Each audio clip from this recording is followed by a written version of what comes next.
America ఇదివరకు హూంకరించిందంటే మిగతా దేశాలన్నీ భయంతో ఒక అడుగు వెనక్కేస్తాయి.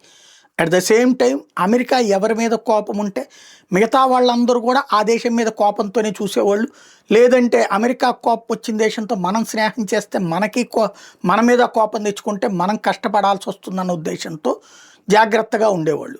అమెరికాకు అనుకూలంగా నటిస్తా ఎవరైతే అమెరికా బాధితులవుతారో వాళ్ళ జోలికి వాళ్ళకి సహకరించకుండా ఉండేది. బట్ మోడీ ఆ విధానాన్ని రివర్స్ చేశాడు. మోడీని తొక్కేయడానికి అమెరికా కుట్రలు చేసే కొద్దీ మోడీకి మద్దతు పెరుగుతోంది. సరే, చైనా, రష్యా ఇవన్నీ ఒక ఎత్తు. రెండో వైపున యూరోపియన్ యూనియన్ వచ్చి భారత్తో ఒప్పందానికి రెడీ అవుతోంది. ఆ చర్చలు జరుగుతాయి. జర్మనీ ఇక్కడికి వచ్చిందంటే అందులో కీలకమైనది అదే. నాటోకి ఒక రకంగా వ్యవస్థాపక దేశం అది. ఇప్పుడు అమెరికా అధ్యక్షుడు ట్రంప్ నాటోని తొక్కిపడేయడానికి డిసైడ్ అయ్యాడు.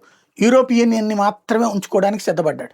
యూరోపియన్లో ఉన్నటువంటి దేశాలు కూడా ఇంకోవైపున భారత్తో ఫ్రీ ట్రేడ్ అగ్రిమెంట్, స్వేచ్ఛా వాణిజ్య ఒప్పందం చేసుకోవడానికి రెడీ అవుతున్నాయి. జర్మనీ కూడా స్వేచ్ఛా వాణిజ్య ఒప్పందానికి ముందుకు వచ్చింది. స్వయంగా ఛాన్సలర్ వచ్చాడు. మనం వెళ్ళాలా, వాళ్ళు వచ్చారు. మనం ఏ ల్యాబింగ్ చేయాలా, వాళ్ళు వచ్చారు. భారతదేశంలో చైనాని నమ్మలేనటువంటి వాళ్ళు కూడా భారత్ని నమ్ముతున్నారు. ఎందుకంటే చైనా నియంతృత్వ దేశం, భారత్ ప్రజాస్వామ్య దేశం. నరేంద్ర మోడీ ఉంటే అద్భుతంగా సాగుతుంది అన్నటువంటి నమ్మకం ఉంది. దాంతో జర్మనీ ఇప్పుడు పెట్టుబడులు పెట్టడానికి ఇండియాకు వస్తుంది. అలాగే స్వేచ్ఛా వాణిజ్య ఒప్పందాన్ని మిగతా యూరోపియన్ దేశాలు ఆ బాటలో పట్టబోతున్నాయి.